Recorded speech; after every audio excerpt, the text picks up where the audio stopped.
అన్నమయ్య జిల్లా కేంద్రాన్ని రాయచోట్ నుంచి తొలగించి మదనపల్లిని కేంద్రంగా ప్రకటించిన కూటమి ప్రభుత్వ నిర్ణయానికి వ్యతిరేకంగా రాయచోట్లో భారీ స్థాయిలో ప్రజా నిరసన వ్యక్తమైంది. వైఎస్ఆర్సీపీ రాష్ట్ర ప్రధాన కార్యదర్శి శ్రీకాంత్ రెడ్డి, వైసీపీ రాష్ట్ర అధికార ప్రతినిధి రమేష్ కుమార్ రెడ్డిల ఆధ్వర్యంలో పార్టీ నాయకులు, కార్యకర్తలు, రాయచోటి ప్రాంత ప్రజలు వేల సంఖ్యలో రోడ్లపైకి వచ్చి శాంతియుత ర్యాలీ నిర్వహించారు. ప్రజలంతా కూడా వినిపించారు. ఈ కొండ చెప్పుల తర్వాత ప్రభుత్వం చిత్తశుద్ధితో ఇచ్చినటువంటి జీవోని వెనక్కి తీసుకోవాలి. శాస్త్రీయంగా జరగలేదన్నటువంటిది నేను ఆధారంతో సహా నిరూపించాను.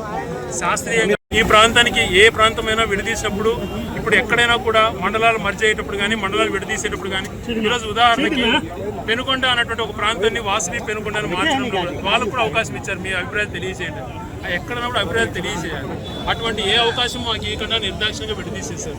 కాబట్టి మా ఆవేదన, ఆందోళన ఉంది. దీని వెంటనే నిలుపుదల చేయాలి. ప్రభుత్వం నిరంకుశంగా వ్యవహరిస్తుంది కాబట్టి మేము న్యాయస్థానాలను ఆశ్రయిస్తున్నాం. ఈరోజు ఆ రోజు ఎన్నో తొడలు కొట్టారు, మాట్లాడారు, అవహేళన చేశారు, విజయోత్సవ సభలు చేశారు. అయిపోయింది, నేను చూసుకుంటా అని మాట్లాడారు. మరి ఏమైపోయారు? అది ఎందుకు అలా చేశారు? ఈరోజు ఆ 30 రోజుల సమయంలో మీకు మీ అవకాశం చెప్పండి, మేము విడదీస్తామంటే మా పోరాటం మేము చేసుకునేవాళ్ళం కదా, మా మనోవేదన మేము వినిపించుకునేవాళ్ళం కదా. అవకాశం కూడా ఇవ్వనీయకుండా కుట్రపూరితంగా ర్యాలీలు చేసి విజయవంత సభలు నిర్వహించి ప్రజలు తప్పుదోవ పట్టించి నిర్దాక్షిణ్యంగా ఇచ్చినటువంటి జీవోలను రద్దు చేయాలి, యథాతథంగా కొనసాగించాలి. వెనకబడినటువంటి ప్రాంత ఇదిగా నేను ఒకటే చెప్తున్నా, మీరు నిజంగా చిత్తశుద్ధి ఉంటే యథాతథంగా జిల్లాను కొనసాగిస్తే రాజకీయంగా అడ్డమని రాజకీయాన్ని శాశ్వతంగా వైదొలుగుతాను ఇదిగా కొనసాగిస్తే, లేదు కొనసాగించము అని అంటే నా ఊపిరినంతవరకు ఈ ప్రాంత అభివృద్ధి కోసం ప్రజాపక్షాన్ని నిలబడి ఎవరినైనా ఎదిరిస్తూ ఉంటాను. లేదు జిల్లా కేంద్రం యథాతథ కొనసాగిస్తే నేను శాశ్వతంగా రాజకీయాలకు దూరం అవుతాను. లేదు నువ్వు చిత్తశుద్ధి ఉంది ఈ ప్రాంతం కోసం రాజీనామా చేసి వస్తే నేను పోటీ చేయను.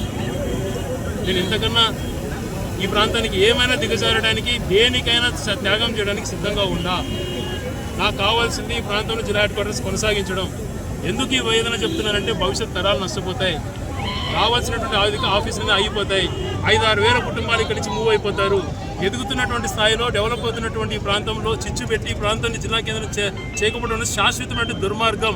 ఇక్కడ ప్రజలు మనోవేదన అర్థం చేసుకోవాలి. మీరు ఒంటరైనారు, మీకు ఎవరు సపోర్ట్ చేయాలన్నటువంటి మాట మాట్లాడారంటే ఎంత హేళనండి. మీరు నిర్దాక్షిణంగా ఎట్టంటే విభజించి మీకు మద్దతు లేదు అనడం ఎంత మాట్లాడి, మీరు యథార్థంగా కొనసాగించింది ఎందుకు మద్దతు ఉండదు? లేదు అవన్నీ విడదీసేసాం, మేమేం చేయలేమంటే మా నియోజకవర్గాన్నైనా తెలంగాణలో 2-3 చిన్న జిల్లాలు నియోజకవర్గాన్ని 2 నియోజకవర్గం ఏర్పాటు చేశారు. అట్లనే చేయండి, కానీ ఇక్కడ జిల్లా కేంద్రం కొనసాగించాలని చెప్పి డిమాండ్ చేస్తాం. రాష్ట్ర ప్రభుత్వం ఇటీవల తీసుకున్న ఒక అనాలోచితమైన ఒక నిర్ణయం, రాయచోటి జిల్లా కేంద్రంగా ఉన్న అన్నమయ్య జిల్లాను ఈ రాయచోటి జిల్లా కేంద్రాన్ని తీసేస్తూ రాయచోటిని కూడా మదనపల్లిలో కలపాలని చెప్పి ఒక నిర్ణయం తీసుకొని రాజంపేట కడపలో, కోడూరును తిరుపతిలో కలపాలని చెప్పి ఆలోచన చేయడం. ఒక శాస్త్రీయంగా జగన్మోహన్ రెడ్డి గారు ఆలోచన చేసి రాయచోటి సెంట్రల్ పాయింట్ ఈ రాజంపేట పార్లమెంటుకు సంబంధించి భౌగోళికంగా ఇది సెంటర్గా ఉంటుంది కాబట్టి దీన్ని హెడ్ క్వార్టర్స్గా పెట్టి ఇక్కడ ఒక జిల్లాని ఏర్పాటు చేస్తే బాగుంటుంది, ఇది వెనకబడిన జిల్లాలకు ప్రతిరూపంగా ఉంటుంది అని చెప్పి ఆలోచన చేయడం జరిగి ఇక్కడ జిల్లాను కేటాయించడం కూడా జరిగింది. ఇటీవల వీళ్ళు తీసుకునే నిర్ణయాలు చూస్తూ ఉంటే చాలా బాధగా ఉంది. ఎవరి మీద కక్షతో ఈ పరిపాలన చంద్రబాబు నాయుడు చేస్తున్నాడో అర్థం కావడం లేదు, ఎలాంటి నిర్ణయాలు తీసుకుంటున్నాడో అర్థం కావడం లేదు, క్యాబినెట్ సబ్ కమిటీలు ఎలాంటి నిర్ణయాలు ఆయనకు చెప్తున్నారో కూడా అర్థం కావడం లేదు. ఎంత దారుణమైన పరిస్థితి అంటే, ఏమి ఇప్పుడు జిల్లాలు పునర్వ్యవస్థీకరణ చేయకుండా పోతే నష్టమేమొచ్చింది ఈ రాష్ట్రానికి? అడ్మినిస్ట్రేషన్కి ఏమైనా ప్రాబ్లం వచ్చిందా? ఎవరో 2-3 కోరుకున్నారని చెప్పి ఎవరు బుద్ధి పుట్టినట్టు వాళ్ళు జిల్లాలు ఇచ్చుకుంటా పోతూ ఉంటే దేనికి సంకేతం ఇది? అంటే ఈయన చిత్తూరు జిల్లా వాసి కాబట్టి చిత్తూరు జిల్లాలో 3 జిల్లా కేంద్రాలు కావాలా? కడప జిల్లాకు సంబంధించి ఒక జిల్లా కేంద్రం ఉంటే సరిపోతుందనే ఒక ఆలోచన. అంటే కడప జిల్లా పైన, పూర్వపు కడప జిల్లా పైన వివక్ష ఉంది.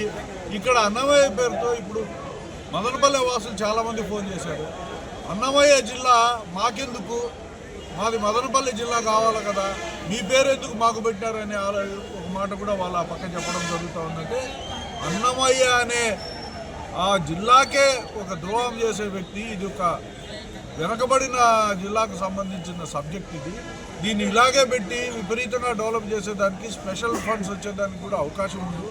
దీన్ని ముక్కలు ముక్కలు చేయడం చాలా బాధాకరం. అందుకే గడిచిన కొద్ది రోజులుగా దీనిపైన నిరసనలు, ర్యాలీలు అన్నీ కూడా ఒక పక్క జరుగుతూ ఉన్నాయి. నాకు తెలిసినంత వరకు ఏ కారణం చేత చేసినారో అర్థం కాదు.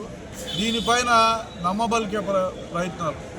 అయ్యా చంద్రబాబు నాయుడు గారు, నీవు మాజీ ముఖ్యమంత్రిగా రాయచోటికి ఎన్నికల ప్రచారానికి వచ్చినప్పుడు నీ పక్కన ఇంకొక మాజీ ముఖ్యమంత్రి, అప్పుడు ఈ పార్లమెంటు అభ్యర్థి అయిన కిరణ్ కుమార్ రెడ్డిని పక్కన పెట్టుకొని వేలాది మంది ప్రజల సమక్షంలో అన్నమయ్య జిల్లాకు హెడ్ క్వార్టర్స్ రాయచోటే ఉంటుంది అని చెప్పి ప్రకటించారు.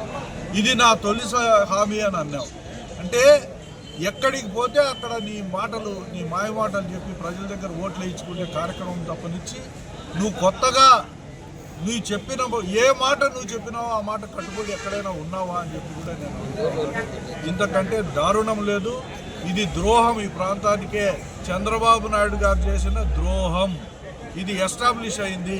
ఆయనకి రాయచోటు అంటే అంత ప్రేమ లేదు, అన్నమయ్య జిల్లా అంటే ప్రేమ లేదు. దీన్ని ముక్కలు చేయాలని చెప్పి భావించడం చాలా దారుణం అని చెప్పి సందర్భంగా